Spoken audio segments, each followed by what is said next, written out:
The Admiralty, the Ministry of Defence, they were absolutely desperate. In the latter part of April 1917, 13 ships every day were being struck. The German U-boats were hunter-killers. It was this man, Hampshire-based artist and mariner Norman Wilkinson, who offered up an idea in the form of a radical departure from battleship grey. These wacky, abstract patterns painted onto ships to confuse the German U-boats must have been welcomed in some quarters during this hour of desperation, but also people must have thought and laughed, this sort of Monty Python-esque scheme. Norman Wilkinson's first design featured the profile of a sinking ship. He led a team of 18 men and women whose job it was to come up with new Dazzle designs. From their London HQ, they'd make models painted with the various patterns before testing them on a turntable viewed through a periscope.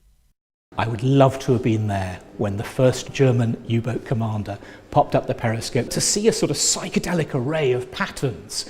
If the Dazzle did its job, the torpedo could miss its target. Some Dazzles distorted the shape of the ship, making it appear smaller or bigger.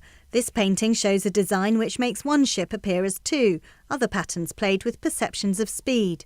It seems to be a fantastic thing to develop, and how the man thought about it in the first place was amazing. Seeing the documentaries on TV and things like that, but it's nice to see the original plans. And the conclusion from the British point of view was that there was no conclusive proof it actually worked. Wilkinson would argue that it was very effective, but what it did do was it raised morale. So those sailors serving on those Dazzle ships were pepped up by the Dazzle. And art inspired art, the colourful convoys of ships, enticing subject matter for a generation of painters. Later on, of course, it inspired different types of art, design, fashion. There was just about everything you can care to mention. In 1918, the Royal Navy stopped dazzling its ships, although it remained for merchant vessels. Technological advances meant it died out altogether during the Second World War. However brief, it was a dazzling period in maritime history. Jo Kent, BBC South Today, Lymington.